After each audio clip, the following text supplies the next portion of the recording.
Alright, welcome to my channel. This is Watch Up. What I'm working on today is this van lock. Um, it is a 7-pin kind of tubular style lock. There are tapers in here, um, some serrations, but mainly the thing we're dealing with is the tapers. So we'll get this in vise. This is just here, so when I get ready to gut it, it's ready to go. It's not doing anything as far as the picking or the operation of the lock. So what I'm going to try to pick it with is I made this 3D tensioning tool. I figured out the spacing for all the pins. They're about 1.5, just over 1.5 millimeter pins. So what I did is I had some 1.5 millimeter tubing. And what I'm going to use is I'm going to use that tubing as my tensioners, and then I can use a 1 millimeter ejector pin as my pick. So as you can see, it allows it to go through. So hopefully I can tension to that. What I kind of am using to figure it out, since I don't have, of course, a key, is I'm seeing which pins go in the furthest and I can get pretty good purchase on. So to me, these two right here are pretty good and they're good positions. That's the, I guess you'd say, number 2 and number 6 pin there. Um, yeah, 6 pin. So what I'm going to do, I've got these all flat now, and what I kind of do to zero and make sure the zero is I'll push it against the face when they're not lined up, and I'll make sure all my pins are back. So everything's flush. So I'm going to take the number 2 and just barely push it through. Not much. I mean, I don't know if you can, how well that's showing up, but it's just barely sticking through. And I will do the same for number 6. Okay.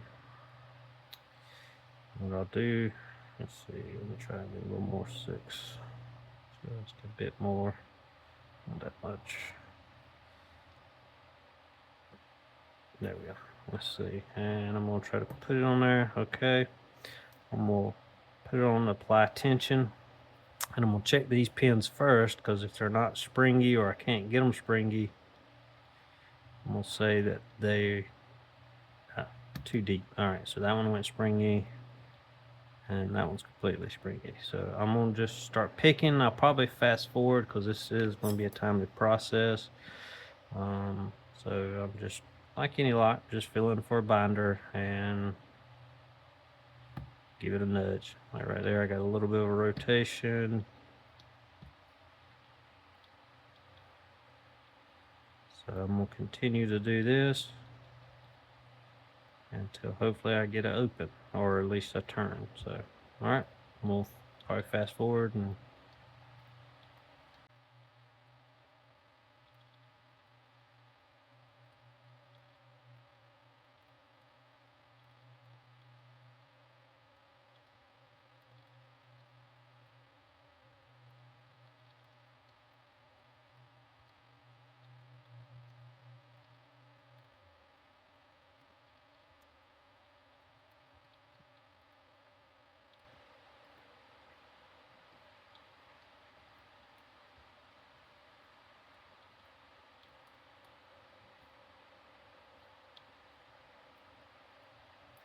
all right. So it is picked. So this is what I was hoping to do with this tool, is somewhat use it as a 2-in-1 if I can. I'm gonna try to push all these down.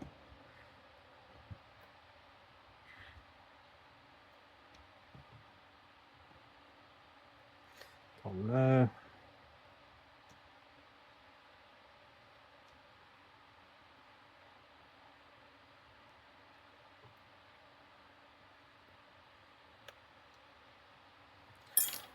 All right, if that worked.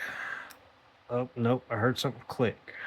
So I went one rotation, so something wasn't set, but hopefully I don't have to pick as much. Maybe it's just some, maybe these will kind of preset and I can continue. Let's see.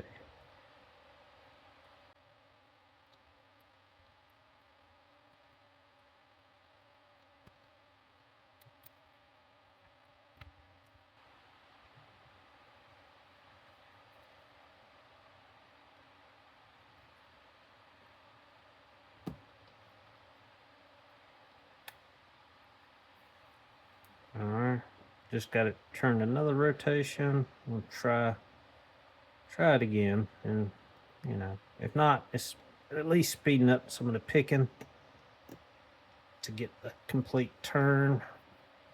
So we'll see. All right, went another rotation. Find out who it is now.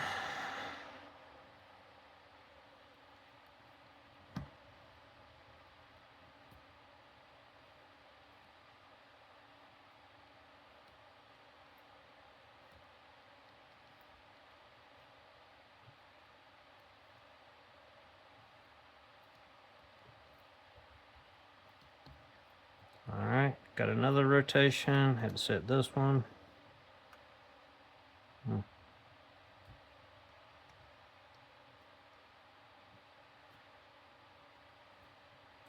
All right, and there the lock is open.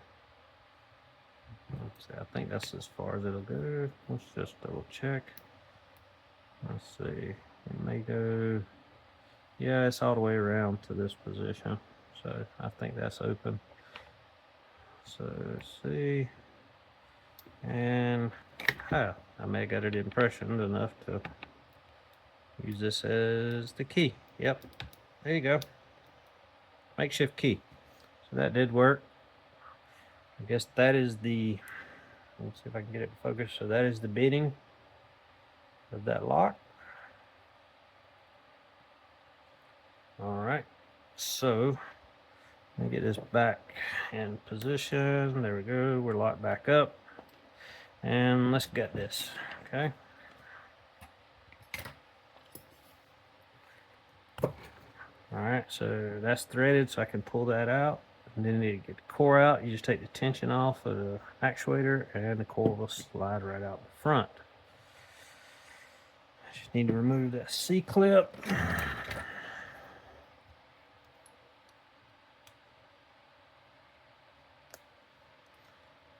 Okay, be careful because this washer will go flying. So I'm gonna remove the C-clip. Now this washer will lift off. I was keeping all the springs down.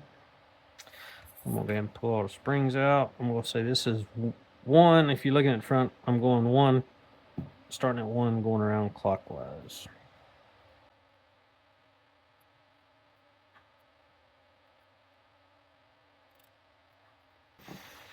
All right. Use the ejector pin to get the pins out. Okay.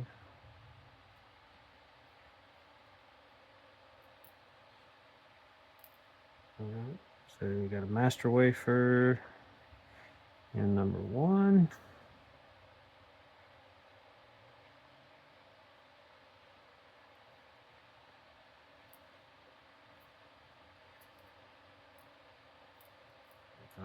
Just nothing standard on two.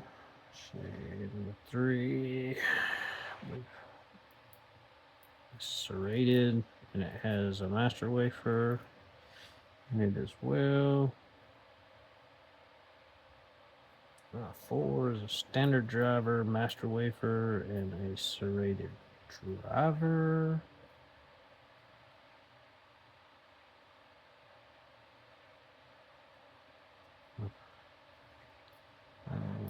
Okay, so that one had a serrated key pin, a master wafer,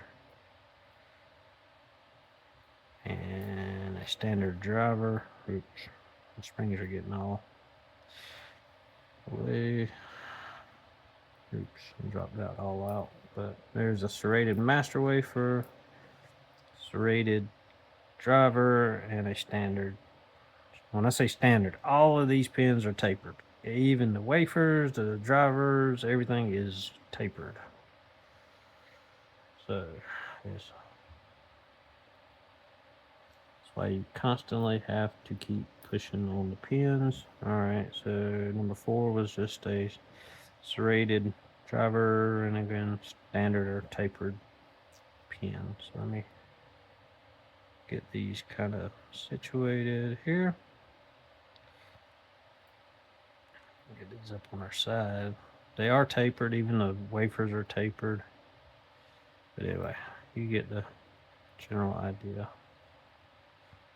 Alright, so hold on. I'm going to move the camera just because I don't want to pick these up and drop them all. Alright. So let's see if I can zoom in. Okay, there we go. Big close-up view of the pins. Alright, hopefully it will focus and stop shaking. But as you can see, tapering on all the ends of the key pins, because this end is what sticks out, it interacts with the key, all the drivers. There's a tapered end and a non-tapered end. To me it looks like, because you can see the taper in there but no taper in there, so I made sure all the tapers were down. And if you look at like that master wafer, you can tell it looks like that side is tapered. So I tried to put all the tapers down, and you can see that one's tapered too. Tapered. And got two serrated, but as long as you don't push real hard, you're not going to get into that serration or overset trap. So, all right, that was the Vanlock. Sorry, there's the core or the plug in the Bible.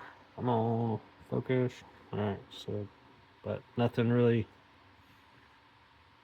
no milling or anything in that. So, but all right, thanks for watching.